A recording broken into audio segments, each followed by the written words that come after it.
Mortality and the Detention class.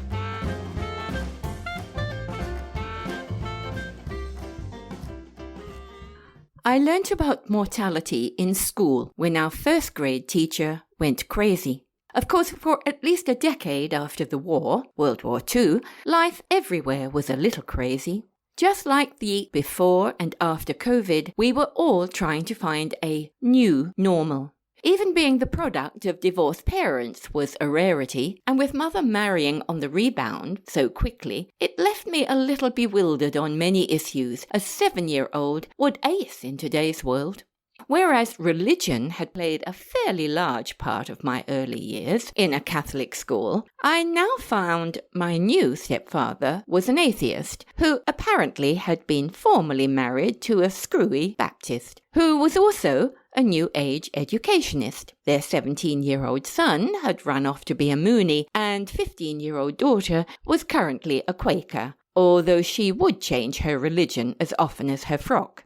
Just to provide a little normality, I was now enrolled in a standard Church of England primary state school. Even though teachers and schools were still scarce, they continued to be used as a form of child-minding, with preschoolers sitting cross-legged on the floor in front of the big first graders, where you shut up and listen. It worked very well, as we all managed to learn to read through some form of osmosis. A is for at, B is for bat, C is for cat, D is for... Although we didn't get around to the writing bit for quite a while, as there was never enough paper or pencils nor anywhere to lean on, though we did become adept at using each other's backs. By now, I was totally confused with all this religion stuff. I had often been chastised in the Catholic Church for devoutly referring to Mary Magdalene, Mother of God. Now I was told off for referring to all the teachers as sister and brother. Please, sister. Please, Miss Jones. Please, Miss Jones, can I... May I?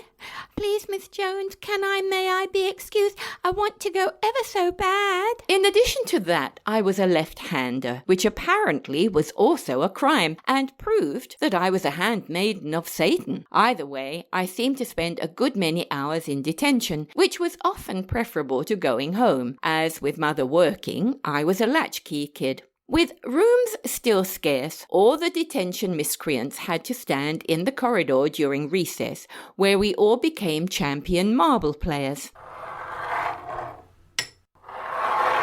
Yay, bullseye! That wasn't... Yes, it was. It was. You cheat. Theoretically, a troubled war veteran by name of Mr. Williams was in charge of us during these times. He had been an ambulance officer working mostly at the front of military action, and now, in the green belt of Surrey, 10 years later, he was reliving it all again. Trauma counselling was totally unknown. It was a matter of physician heal thyself, which he did by spending the detention periods telling us over and over ad nauseum of all the horrors he had experienced in numerous battles at the varying fronts between 1942 and 1944.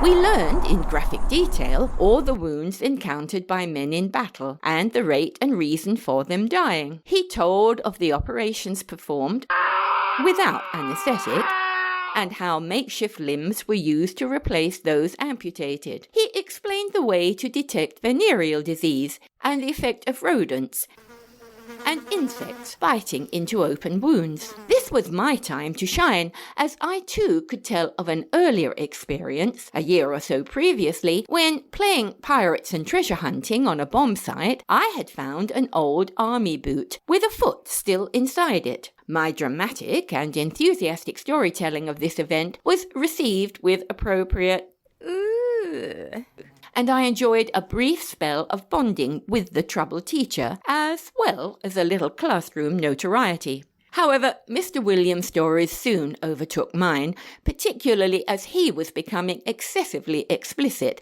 and began acting out the various scenarios accompanied by large shouts, screams, and moaning auditory effects. He would often run around the school grounds, hiding behind walls and trees as if being chased, leaving us 7-year-olds wide-eyed with equal fervour and excitement. One day, he told of a time when, having been discharged as an invalid, he had been directed to work in a small village near Somerset, which was undertaking highly secretive war work. Apparently, no one in the village knew what was being made inside the big shed that had been built right next to the railway line, which would only stop in the middle of the night. The dismissal bell went before he could go on any further, leaving 8 little children refusing to go home until they knew what was inside the shed. With minds full of bogeymen, aliens and monsters, we were initially disappointed the next day to learn that it was a warehouse stacked high full of coffins awaiting the next big battle. What was so scary about that, we wondered.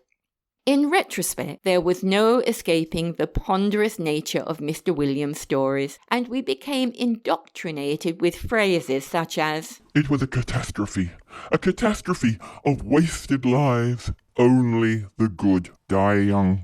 This had a strong impact on all of us, so we met one Saturday afternoon in Richmond Park to begin planning our own funerals, which we felt were imminent as we were all unquestionably young, and by our own consideration had all been good. This was confirmed as everyone agreed they had received Christmas presents, unquestionable proof of goodness. The following Monday lunch period, we all waited patiently for Mr. Williams, and when it was obvious he was not going to show, thought it prudent to tell one of the teachers. A good while later, there was a tremendous commotion from outside, with lots of wailing and screaming. Then feet running up and down corridors. A rumour went around that Mr. Williams was to be seen hanging from the railings of the top floor, but we weren't allowed to go outside and look on the grounds that it was raining, and we would all bring mud back into the school.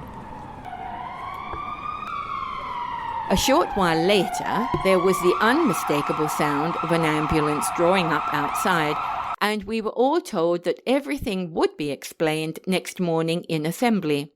It wasn't. And other than the fact that the detention group was now put into the charge of a prefect, everything went on as normal. However, as she was also an errant Catholic, she gave her version that Mr. Williams had been gathered into the bosom of the Virgin Mary to be with Jesus, which got some of the older boys tittering because everybody knew that bosom was a naughty word, and there was a bit of doubt hovering around the word virgin too. When we got to recess, we discussed this further and came to the conclusion that Mr. Williams must have gone to work as a foreman or something like that, with grown-up Jesus as his right-hand man. I had many arguments about this. What if, I asked, Mr. Williams was left-handed like me?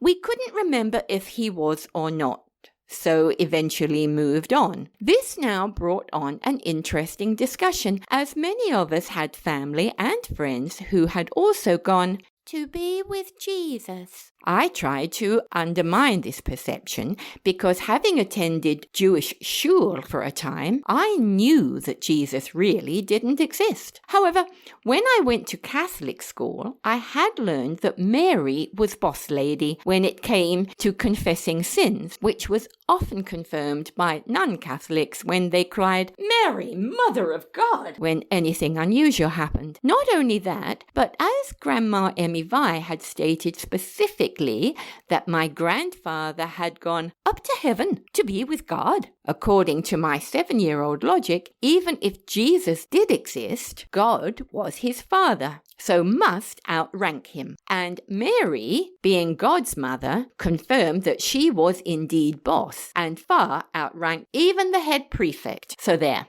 Marbles now took a back seat to religious philosophy, especially when we pooled our collective knowledge and found that we all had family or friends who had gone to heaven to be with Jesus. And for a while the detention class became obsessed with dying. we soon convinced each other that as it was common knowledge that only the good die young, and we were all such paragons of virtue, we must reconcile to a fairly short lifespan. Although due to my constancy in the detention class, I was not totally sold on that foregone conclusion, which did please me a little. Apparently, making out a will and testament was a valid requirement associated with dying. So one Saturday afternoon, we all rode bikes to the Tadpole Pond in Richmond Park and gathered beneath a particularly large oak tree to exchange our last will and testaments.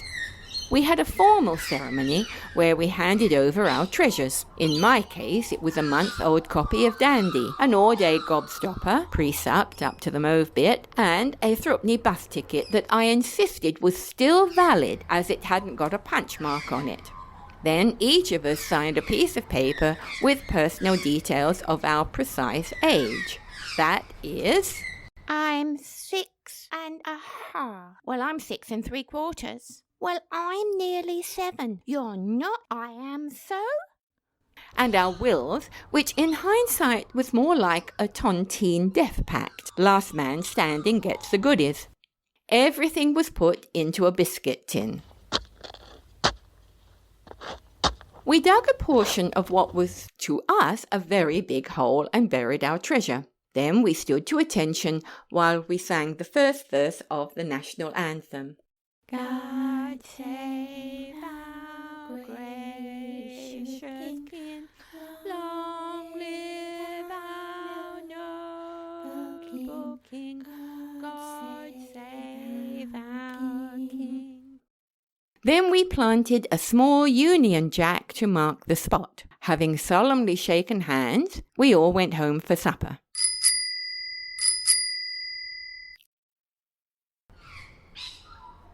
A couple of days later, I went to check on the spot, but could not remember which tree we had used as a marker, as someone had obviously taken our Union Jack.